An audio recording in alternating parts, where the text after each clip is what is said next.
PCC chief Gandhi భవన్లో షురూ చేసిన కార్యక్రమాలు సక్సెస్ఫుల్గా కంటిన్యూ అవుతున్నాయి. పార్టీ ఆఫీస్లో అందుబాటులో ప్రజాప్రతినిధుల కార్యక్రమం, ఇందిరా భవన్లో మంత్రుల ముఖాముఖి కార్యక్రమం విజయవంతంగా కొనసాగుతోంది. నిత్యం ప్రజలు, కార్యకర్తలు తమ సమస్యలు లీడర్లకు చెప్పేందుకు క్యూ కడుతున్నారు. రాజ్యాంగ పరిరక్షణ కోసం ఏఐసీసీ పిలుపుతో రాష్ట్రంలో జై బాపు, జై భీమ్, జై సంవిధాన్ ఎపిసోడ్ విజయవంతం అవుతోంది. పీసీసీ చీఫ్గా వచ్చిన 10 నెలల్లో తన మార్కు చూపిస్తున్నారు మహేష్ కుమార్ గౌడ్.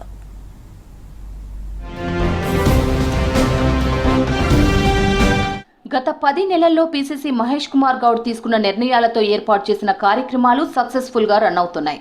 గాంధీ భవన్లోని ఇందిరా భవన్లో మంత్రుల ముఖాముఖి కార్యక్రమాన్ని పీసీసీ ఆదేశాలతో ఏర్పాటు చేశారు.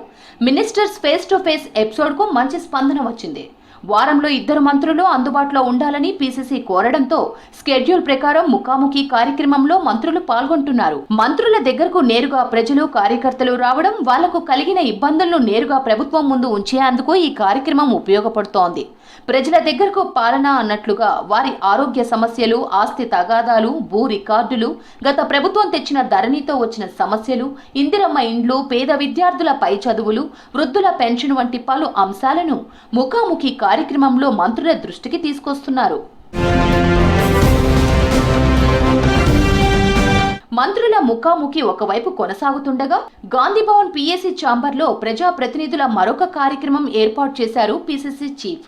ఈ కార్యక్రమంతో అందుబాటులోని ఎంపీలు, ఎమ్మెల్సీలు, ఎమ్మెల్యేలు, కార్పొరేషన్ చైర్మన్లతో పాటు ముఖ్య నేతలను ప్రజల్లో ఉండేలా చేసే ప్రయత్నం కొనసాగుతోంది. గాంధీ భవన్ కేంద్రంగా ప్రజా సమస్యల పరిష్కారానికి పార్టీ అడుగులు ముందుకు వేస్తోంది. నాయకులు, కార్యకర్తలు, ప్రజా ప్రతినిధుల చైతన్యంతో గాంధీ భవన్ బిజీగా మారింది. ప్రభుత్వ పథకాలను ప్రజల్లోకి తీసుకెళ్లడంలో కాంగ్రెస్ కీలక పాత్ర పోషిస్తోంది. ముఖ్యమంత్రి రేవంత్ రెడ్డి మంత్రులతో పీసీసీ చీఫ్ మహేష్ గౌడ్ సమన్వయంతో ఒకవైపు అధికారపరంగా ప్రజలకు మేలు చేసే విధానాలను అమలు చేయడం, మరోవైపు పార్టీ కార్యక్రమాలను విస్తృతంగా నిర్వహించడంలో పీసీసీ చీఫ్ ప్రత్యేక చొరవ తీసుకుంటున్నారు. రాజ్యాంగ పరిరక్షణ కోసం ఏఐసీసీ పిలుపు మేరకు రాష్ట్రంలో జై బాపు, జై భీమ్, జై సంవిధాన్ కార్యక్రమాన్ని కాంగ్రెస్ నేతలు పీసీసీ సలహాలతో విజయవంతంగా నిర్వహిస్తున్నారు.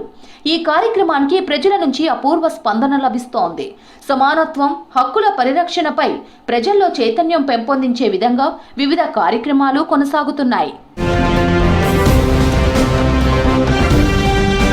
పార్టీ సంస్థాగత నిర్మాణం కోసం పీసీసీ సరికొత్త ప్రణాళికలు అమలు చేస్తోంది. జిల్లాల ఇన్ఛార్జీలు, పార్లమెంటు నియోజకవర్గాల వారీగా ఉపాధ్యక్షులు, ప్రధాన కార్యదర్శులు, పరిశీలకులను నియమిస్తూ పకడ్బందీగా వ్యవస్థను సిద్ధం చేస్తున్నారు. జిల్లాల్లో సమావేశాలు నిర్వహించి నాయకులను ఎంపిక చేయడంలో పారదర్శకతకు పెద్దపీట వేస్తున్నారు. పీసీసీ అధ్యక్షుడిగా మహేష్ కుమార్ గౌడ్ పదవిలోకి వచ్చిన దాదాపు 10 నెలల్లో పార్టీకి నూతన ఉత్సాహాన్ని నింపే ప్రయత్నం చేస్తున్నారు.